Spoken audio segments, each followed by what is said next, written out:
श्री परमात्मने नमः। गीता का सार अध्याय 11 श्लोक 48। भगवान का ये रूप कोई नहीं देख सकता। क्या आप मानते हैं कि भगवान को पाने के लिए यज्ञ, दान, तप और शास्त्र अध्ययन जरूरी है? अब सोचिए, अगर भगवान स्वयं कहें कि इनमें से कोई भी पर्याप्त नहीं है, तो क्या होगा आपकी सोच का? आज श्री कृष्ण यही कह रहे हैं अर्जुन से। स्वागत है आपका जगत का सार में, जहां गीता के श्लोक बनते हैं हमारे अंतर की आंखें। जय श्री कृष्ण। भारतीय जीवन दर्शन की दृष्टि से किसी भी ग्रंथ की वास्तविक उपयोगिता इस बात पर निर्भर करती है कि वह मानव को उसके परम लक्ष्य तक पहुंचाने में कितनी सहायक सिद्ध होती है। इस कसौटी पर अगर कोई ग्रंथ सर्वाधिक खरा उतरता है तो वह है श्रीमद्भगवद गीता। यह न केवल हमें जीवन जीने की कला सिखाती है, बल्कि आत्मा की मुक्ति का मार्ग भी प्रशस्त करती है। अब रुकिए, एक सवाल है आपसे। क्या आप सच में इस दिव्य ज्ञान को अधूरा छोड़ना चाहेंगे? थोड़ा सोचिए। जब किसी को स्वयं प्रभु की वाणी सुनने का अवसर मिलता है, तो क्या वह अवसर यूं ही जाने देना चाहिए? अगर आप अब तक हमें सुन रहे हैं, तो समझ लीजिए, यह कोई संयोग नहीं, बल्कि प्रभु की विशेष कृपा है। आपके कानों तक जो शब्द पहुंच रहे हैं, वो सिर्फ आवाज नहीं, वो उस परम चेतना का संदेश है जो आपको जगाने आई है।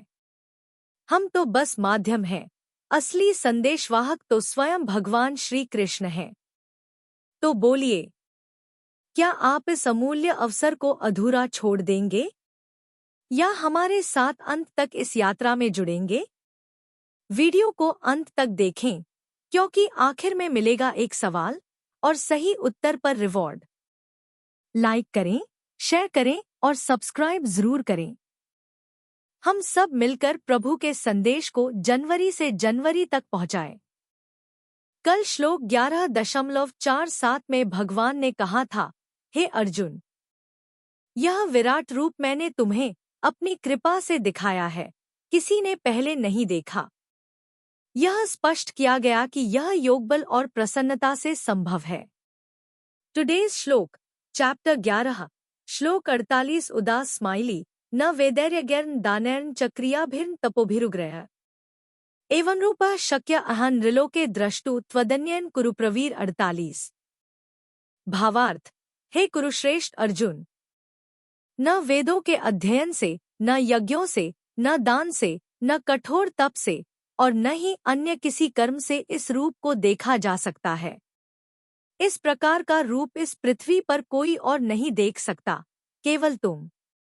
आज की मुख्य बात, की लर्निंग। यह श्लोक हमारे भीतर कई प्रश्न जगाता है। क्या भगवान को केवल कर्मों से पाया जा सकता है? क्या तप, यज्ञ और दान सब व्यर्थ हैं? नहीं, ये सब आवश्यक साधन हैं, लेकिन परम रूप का साक्षात्कार केवल तभी होता है जब ईश्वर स्वयं प्रकट होना चाहे। श्री हरि बोलो। ग्रंथराज श्रीमद्भगवद गीता जी की जय। गीता सुगीता कर्तव्या किमन्यः शास्त्र विस्तरया या स्वयं पद्मनाभस्य मुख पद्माद्विनीयः श्रिता। अथ ध्यानम्। शांताकारं भुजग शयनं पद्मनाभं सुरेशं विश्व आधारं गगन सदृशं मेघवर्णं शुभांगम लक्ष्मीकांत कमल नयन योगिभिः ध्यान गम्यं वंदे विष्णु भव भयहरं सर्व लोकैकनाथम् यं ब्रह्मा वरुणेन्द्र रुद्रमृतः स्तुन्वन्ति दिव्यैः स्तवैर्वेदैः सांग पद क्रमोपनिषदे गायन्ति यं सामगाः ध्यान अवस्थित तद्गतेन मनसा पश्यन्ति यं योगिनो यस्यान्तं न विदुः सुर असुरगणा देवाय तस्मै नमः। वसुदेव सुतं देव कंस चाणूर मर्दनम देवकी परमानंदम कृष्ण वंदे जगद्गुरुम। श्लोक 48। न वेद्यज्ञाध्ययनैर्न दानैर्न चक्रियाभिर्न तपोभिरुग्रह एवं रूपः शक्य अहं नृलोके द्रष्टुम त्वदन्येन कुरु प्रवीर। उच्चारण की विधि, न वेद्यज्ञाध्ययनः, न दानः, न च क्रियाभिः, न तपोभिः उग्रः एवं रूपः शक्य अहं नृलोके द्रष्टुम त्वदनयन कुरुप्रवीर 48। शब्दार्थ कुरुप्रवीर अर्थात है अर्जुन, नृलोके अर्थात मनुष्य लोक में, एवं रूप अर्थात इस प्रकार विश्वरूप वाला, अहम अर्थात मैं, न अर्थात न, वेद्यज्ञाध्ययन अर्थात वेद और यज्ञों के अध्ययन से, न अर्थात न, दान अर्थात दान से, न अर्थात न, क्रियाभ्य अर्थात क्रियाओं से, च अर्थात और, न अर्थात न, उग्रह अर्थात उग्र, तपोभ्य अर्थात तपों से, ही, त्वदनयन अर्थात तेरे अतिरिक्त दूसरे के द्वारा, द्रष्टुम अर्थात देखा जा शक्य अर्थात सकता हूं। अर्थ, हे अर्जुन, मनुष्यलोक में इस प्रकार विश्वरूप वाला मैं न वेद और यज्ञों के अध्ययन से, न दान से, न क्रियाओं से और न उग्र तपों से ही तेरे अतिरिक्त दूसरे के द्वारा देखा जा सकता हूं। 48। व्याख्या कुरुप्रवीर, यहाँ अर्जुन के लिए कुरुप्रवीर संबोधन देने का अभिप्राय है कि संपूर्ण कुरुवंशियों में मेरे से उपदेश सुनने की, मेरे रूप को देखने की और जानने की तेरी जिज्ञासा हुई, तो यह कुरुवंशियों में तुम्हारी श्रेष्ठता है। तात्पर्य यह हुआ कि भगवान को देखने की, जानने की इच्छा होना ही वास्तव में मनुष्य की श्रेष्ठता है। न वेद्यज्ञाध्ययनैर्न दानैर्न च क्रियाभिर्न तपोभिरुग्रह, वेदों का अध्ययन किया जाए, यज्ञों का विधि विधान से अनुष्ठान किया जाए, शास्त्रों का अध्ययन किया जाए, बड़े बड़े दान किए जाए, बड़ी उग्र कठिन सेकठिन तपस्याएं की जाए और तीर्थ व्रत आदि शुभ कर्म किए जाए, ये सब के सब कर्म विश्वरूप दर्शन में हेतु नहीं बन सकते। कारण कि जितने भी कर्म किए जाते हैं उन सबका आरंभ और समाप्ति होती है, अतः उन कर्मों से मिलने वाला फल भी आदि और अंत वाला ही होता है। अतः ऐसे कर्मों से भगवान के अनंत, असीम, अव्यय, दिव्य विश्वरूप के दर्शन कैसे हो सकते हैं? उसके दर्शन तो केवल भगवान की कृपा से ही होते हैं, कारण कि भगवान नित्य हैं और उनकी कृपा भी नित्य है। अतः नित्य कृपा से ही अर्जुन को भगवान के नित्य, अव्यय, दिव्य विश्वरूप के दर्शन हुए हैं। तात्पर्य यह हुआ कि उनमें से एक एक में अथवा सभी साधनों में यह सामर्थ्य नहीं है कि वे विरारूप के दर्शन करा सके। विरारूप के दर्शन तो केवल भगवान की कृपा से, प्रसन्नता से ही हो सकते हैं। गीता में प्रायः यज्ञ, दान और तप, इन तीनों का ही वर्णन आता है। 8वें अध्याय के 28वें श्लोक में और इसी अध्याय के 53वें श्लोक में वेद, यज्ञ, दान और तप इन चारों का वर्णन आया है, और यहाँ वेद, यज्ञ, दान, तप और क्रिया इन पांचों का वर्णन आया है। 8वें अध्याय के 28वें श्लोक में सप्तमी विभक्ति और बहुवचन तथा यहाँ के श्लोक में तृतीया विभक्ति और बहुवचन का प्रयोग हुआ है, जबकि दूसरी जगह प्रायः प्रथमा विभक्ति और एकवचन का प्रयोग आता है। यहाँ तृतीया विभक्ति और बहुवचन देने का तात्पर्य यह है कि इन वेद, यज्ञ, दान आदि साधनों में से एक एक साधन विशेषता से बहुत बार किया जाए अथवा सभी साधन विशेषता से बहुत बार किए जाएं, तो भी वे सबके सब साधन विश्वरूप दर्शन के कारण नहीं बन सकते, अर्थात इनके द्वारा विश्वरूप नहीं देखा जा सकता। कारण कि विश्वरूप का दर्शन करना किसी कर्म का फल नहीं है। जैसे यहाँ वेद, यज्ञ आदि साधनों से विश्वरूप नहीं देखा जा सकता ऐसा कहकर विश्वरूप दर्शन की दुर्लभता बताई है, ऐसे ही आगे 53वें श्लोक में वेद, यज्ञ आदि साधनों से चतुर्भुज रूप नहीं देखा जा सकता ऐसा कहकर चतुर्भुज रूप दर्शन की दुर्लभता बताई है। चतुर्भुज रूप को देखने में अनन्य भक्ति को साधन बताया है। इसी अध्याय का 54वां श्लोक, क्योंकि वह रूप ऐसा विलक्षण है कि उसका दर्शन देवता भी चाहते हैं, इसलिए उस रूप में भक्ति हो सकती है, परंतु विश्वरूप को देखकर तो भय लगता है। अतः ऐसे रूप में भक्ति कैसे होगी, प्रेम कैसे होगा? इसलिए इसके दर्शन में भक्ति को साधन नहीं बताया है। यह तो केवल भगवान की प्रसन्नता से, कृपा से ही देखा जा सकता है। एवं रूपः शक्य अहं नृलोके द्रष्टुं त्वदन्येन मनुष्यलोक में इन साधनों से तुम्हारे सिवाय मेरा विश्वरूप कोई देख नहीं सकता। इसका अर्थ यह नहीं है कि इन साधनों से तू देख सकता है। तुम्हारे को तो मैंने अपनी प्रसन्नता से ही यह रूप दिखाया है। संजय को भी जो विश्वरूप के दर्शन हो रहे थे, वह भी व्यास जी की कृपा से प्राप्त दिव्य दृष्टि से ही हो रहे थे, किसी दूसरे साधन से नहीं। तात्पर्य है कि भगवान और उनके भक्तों, संतों की कृपा से जो काम होता है, वह काम साधनों से नहीं होता। इनकी कृपा भी अहेतुकी होती है। कई लोग ठीक न समझने के कारण ऐसा कहते हैं कि भगवान ने अर्जुन को विश्वरूप दिखाया नहीं था, प्रत्युत यह समझा दिया था कि मेरे शरीर के किसी एक अंश में अनंत ब्रह्मांड हैं। पर वास्तव में यह बात है ही नहीं। स्वयं भगवान ने कहा है कि मेरे इस शरीर में एक जगह चराचर सहित संपूर्ण जगत को अभी देख ले। 7वां श्लोक।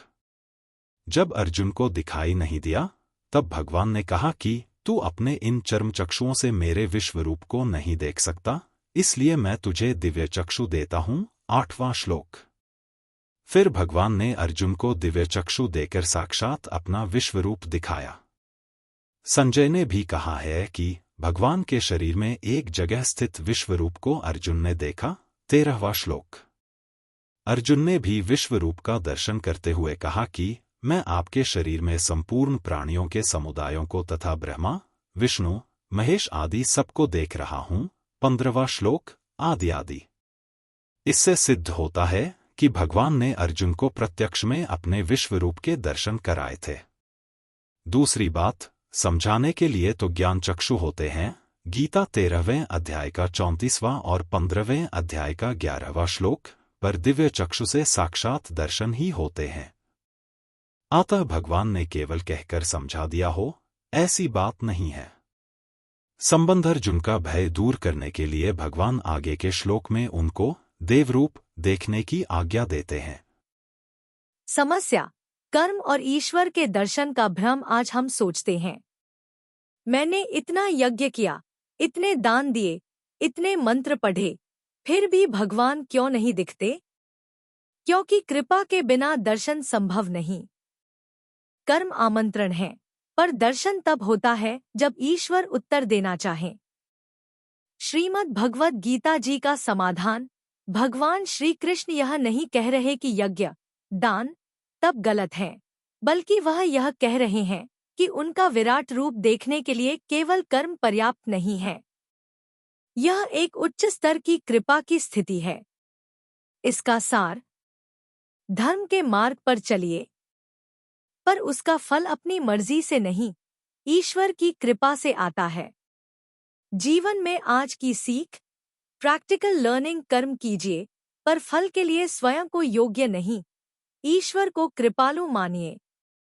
विराट दर्शन या दिव्यता का अनुभव केवल योग्यताओं से नहीं, ईश्वर के प्रेम और स्नेह से होता है। हर क्षण विनम्रता रखें, हे प्रभु, मैं कुछ नहीं, सब आप ही हैं। मंत्र, हे प्रभु, मेरे सारे प्रयास आपके द्वार तक ले जाएं, पर दर्शन केवल आपकी कृपा से हो। आज के शॉर्ट्स में पूछा गया सवाल था। प्रश्न, भगवान के अनुसार कौन इस विराट रूप को देख सकता है? अ, जो वेदों का ज्ञाता हो। बी, जो दानी हो। सी, जो उग्र तप करता हो। डी, केवल अर्जुन।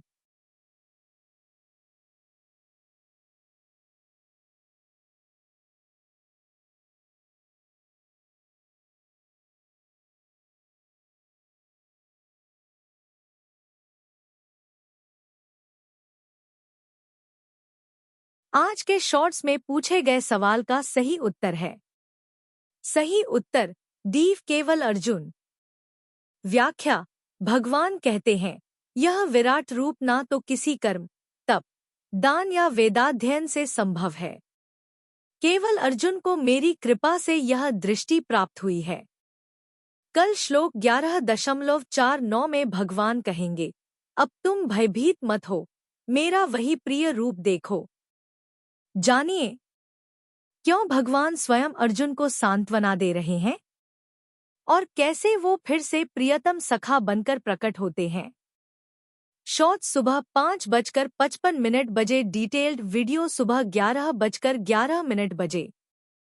अगर आज का श्लोक आपको यह सिखाता है कि सभी धार्मिक प्रयासों से भी बड़ा है ईश्वर का कृपा भाव, तो इस वीडियो को लाइक करें, चैनल को सब्सक्राइब करें और कमेंट करें, हे प्रभु, कृपा करें। मेरे सारे प्रयास आपके चरणों में अर्पित हैं। मिलते हैं कल जगत का सार में, जहां हर श्लोक आत्मा के अंतःकरण को झंकृत करता है। अगर आप हमारे ज्ञान से प्रेरित होकर श्रीमद् भगवद गीता का सार और दैनिक जीवन में उपयोग सीखना चाहते हैं, तो नीचे दिए लिंक से पढ़ें ये पुस्तकें। Wooden holy book stand box, Shrimad Bhagavad Gita Hindi टीका के साथ, मोटे अक्षर, speaking Bhagavad Gita in 16 languages, Shrimad Bhagavad Gita Tattvavivechani Hindi टीका पैडछेड़ अन्वाया सहित। हर दिन हम गीता के एक नए श्लोक की गहराई से व्याख्या करते हैं, जिससे आपको आध्यात्मिक और व्यावहारिक जीवन में मार्गदर्शन मिले। कमेंट करें और अपने अनुभव साझा करें। क्या आपने कभी गीता से किसी समस्या का समाधान पाया है? कहते हैं कि अगर आप किसी समस्या से गुजर रहे हैं, तो श्रीमद् भगवद गीता का चमत्कारिक प्रभाव यही है कि प्रभु जी का नाम लेकर कोई भी पृष्ठ खोले और उसके दाहिने पृष्ठ पर जो पहली पंक्ति होगी, वही आपकी समस्या का समाधान होगी। क्या आपने कभी इसे आजमाया है? अगर हाँ, तो हमें बताएं कि आज आपने कौन सा श्लोक पढ़ा और उससे क्या सीखा। कमेंट करें और अपने अनुभव हमारे साथ साझा करें। हो सकता है कि आपका अनुभव किसी और के लिए मार्गदर्शन बन जाए। चैनल को सब्सक्राइब करें और बेल आइकन दबाएं। यदि आप इस दिव्य यात्रा का हिस्सा बनना चाहते हैं, तो तुरंत चैनल को सब्सक्राइब करें और नोटिफिकेशन ऑन करें। आपका समर्थन हमें प्रेरित करता है कि हम गीता के इस अद्भुत ज्ञान को हर घर तक पहुंचा सकें। अगर आज का श्लोक आपके मन को छू गया हो, तो वीडियो लाइक करें, 2 लोगों को शेयर करें और कमेंट में अपना उत्तर जरूर लिखें। हर दिन सीखते रहिए। गीता कहती है, जो अपने मन को जीतता है, वह स्वयं भगवान से जुड़ जाता है। जय श्री कृष्ण। मिलते हैं अगले वीडियो में। तब तक के लिए श्री कृष्ण के आशीर्वाद से जीवन में सकारात्मक बदलाव लाएं और गीता ज्ञान को अपनाएं। जय श्री कृष्ण। हर हर गीता, हर घर